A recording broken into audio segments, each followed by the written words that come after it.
ఇచ్చింది. మళ్ళోసారి అందరికీ ధన్యవాదాలు. ఇది రెండోసారి గెలవడం ఫస్ట్ టైం అని అంటున్నారు. చేవెళ్ళ ప్రాంతంలో ఎవరు కూడా ఎంపీ రెండోసారి గెలవలేదు, కానీ ఇది ప్రజల సపోర్ట్ తోటే గెలుస్తున్నాం. నాకైతే నమ్మకం ఉంది ఈ కేంద్ర ప్రభుత్వం సపోర్ట్ తోటి తెలంగాణ డెవలప్ అవుతుంది. రాజకీయాలు పక్కకు పెట్టి డెవలప్మెంట్ వరకు వచ్చే వరకు రాజకీయాలకు పక్కకు పెట్టి ఈ ప్రభుత్వంకి ఎంత సపోర్ట్ ఇవ్వాలనో కేంద్రం ఇస్తుంది. కానీ అక్కడికి వచ్చిన నిధులు ఏదో డైవర్షన్ చేయకుండా మేము చూస్తాము. అంటే విద్యారంగంకి ఇచ్చే నిధులు విద్యారంగంలోనే వాడుకోవాలి, వైద్యారంగంలో ఇరిగేషన్ వాడుకోవాలి, అవన్నీ కూడా మేము చూస్తాము. అదే కాక వ్యక్తిగతంగా నేను ఎన్నో ప్రోగ్రామ్స్ చేస్తున్నా. అవి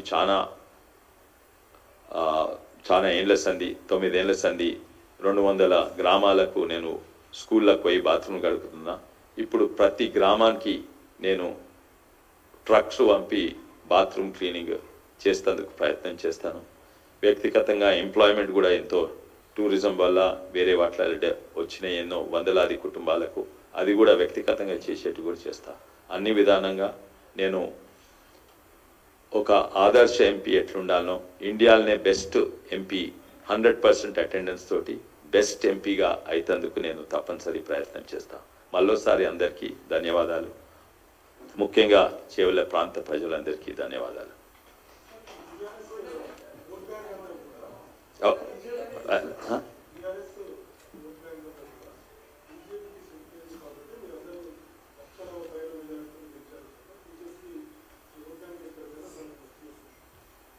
సీఎం అన్నారండి, వారు కాంగ్రెస్ ఉన్నారు, కాంగ్రెస్ డిఫెన్స్ మాట్లాడాలి. కానీ ఒకటి అది పెట్టుకోండి, నేను కూడా ఒకప్పుడు కాంగ్రెస్ పార్టీలో ఉన్నాను. అప్పుడు కాంగ్రెస్ పార్టీ ఓట్ షేర్ 20%, 19% అట్లుండే. తర్వాత ప్రతి ఎలక్షన్స్లో వాళ్ళకి డిపాజిట్ పోతుండే. కానీ లాస్ట్కి వచ్చే వరకు కొన్ని కారణాలు మీకు తెలుసు, మా మీద ఆరోపణ పెట్టిండ్రు. ఏంటంటే మేము వాళ్ళు కుంభకమైనామని ఆరోపణ పెట్టే వరకు ఏమైందంటే యాంటీ ఇన్కంబెన్సీ ఓట్ షేర్ మొత్తము వాళ్ళకు పడ్డది. ఈ రోజు కూడా ఒకసారి గెలిచినాక మర్చిపోతాం, మీ సాయంతో గెలిచినా అని మర్చిపోతా, నా వల్లనే గెలిచినా అనుకుంటా. కాంగ్రెస్ వాళ్ళు అనుకుంటున్నారు వాళ్ళ ఓట్లు కావు. ఓన్లీ 50% వాళ్ళ కాంగ్రెస్ ఓట్లు, తక్కిన 50% యాంటీ ఇన్కంబెన్సీ అంటే యాంటీ కేసీఆర్ ఫ్యామిలీ ఓట్లు. అవి ఆ ఓట్లు మాకు వచ్చినాయి, ఇప్పుడు మళ్ళీ వచ్చినాయి. ఇంతకు ముందు కూడా వచ్చినాయి, మధ్యలో రాలేదు అసెంబ్లీ ఎలక్షన్స్ అప్పుడు. మళ్ళీ ఆ యాంటీ ఇన్కంబెన్సీ ఓట్లు దాదాపు 20% ఉన్నాయి, అవి మాకు వచ్చినాయి తప్పనిసరి. ఎందుకంటే నమ్మకము మా మీద ఉన్నది.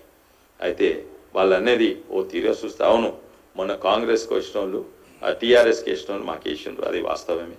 కానీ కాంగ్రెస్కి వేసిన వాళ్ళు కూడా మాకు ఉదాహరణంగా తాండూరులో మా కోalitionకు 4,000 వచ్చినాయి, వికారాబాద్లో మాకు 7,000 వచ్చినాయి. 7,000 ప్లస్ మొత్తం 100% టీఆర్ఎస్ వేసినా కూడా మేము ఓడిపోతుంటుంది. కానీ అదే సుబుత్, ఎందుకంటే అక్కడ మెజారిటీ వచ్చిందంటే కాంగ్రెస్ ఓట్లు కూడా మాకు ట్రాన్స్ఫర్ అయినాయి.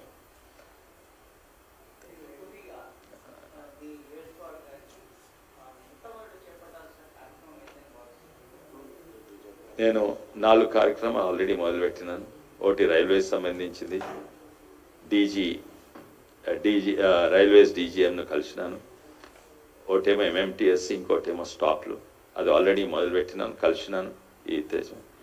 అదే కాక హైదరాబాద్ బీజాపూర్ హైవే అనేది అది రిచ్ లైన్ రోడ్నే వెడల్పు చేసి హైవేగా మార్చేందుకు ప్రయత్నం చేస్తుండ్రు. అది రియల్ ఎస్టేట్ ఇంట్రెస్ట్ ఏదో, అంటే రిచ్ లైన్ రోడ్ అంటే వంకర్ తిక్కర్ ఉంటుంది. భూస్వీకరణ ఇది రాష్ట్ర ప్రభుత్వం రెస్పాన్సిబిలిటీ, బాధ్యత. అట్లనే వంకర్ తింకర్గా భూస్వీకరణ చేసిండ్రు. దాన్ని చక్కగా చేసేందుకు రాష్ట్ర ప్రభుత్వం మీద ఒత్తిడి పెట్టి అది ఇక్కడి నుంచి చేవెళ్లకు 30 నిమిషాలలో చేరేటట్టు సూటిగా అయ్యేటట్టు నేను ఒత్తిడి పెడతాను. అది కూడా పని మొదలు పెడతాను. అదే కాక తాండూర్లో పొల్యూషన్ ప్రాబ్లం ఉన్నది. సిమెంట్ ఇండస్ట్రీ, అదే Shabad stone industries dust pollution. National council for building material నిన్న కాదు 3 రోజుల కింద డైరెక్టర్ని కలిసిన. అక్కడ ఈ చెత్త, ఈ పొల్యూషన్ అంతా mini cement plant raw material convert చేస్తానికి అది ప్రయత్నం చేసినాను. తర్వాత 100 కోట్లు కిషన్ రెడ్డి గారు యూనియన్ టూరిజం మంత్రిగా 100 కోట్లు వికారాబాద్ జిల్లాకు కేటాయించారు. అయితే అవి కూడా ఇది ఇంప్లిమెంటేషన్ మన టూరిజం డిపార్ట్మెంట్ తోటి అవుతుంది. అయితే టూరిజం డిపార్ట్మెంట్ పోయి కలిసినాను. అది ప్రజలకు మ్యాక్సిమం 100 కోట్లతోటి మ్యాక్సిమం మా ప్రాంత ప్రజలకు లాభం ఏంటంటే ఎట్లా అని అది ఎల్ఎన్టీకి వాళ్ళు కన్సల్టెంట్గా పెట్టిండ్రు. ఎల్ఎన్టీ తోటి కలుస్తున్నాను.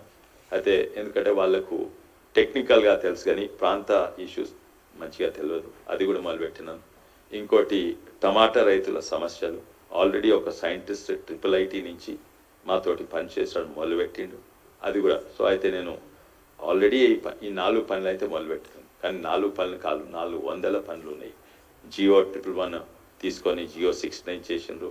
ఇది రాష్ట్ర ప్రభుత్వం కిందనే ఉంటుంది. అయినా కూడా నేను అనుకుంటా ఈసారి రాష్ట్ర ప్రభుత్వం పోయిన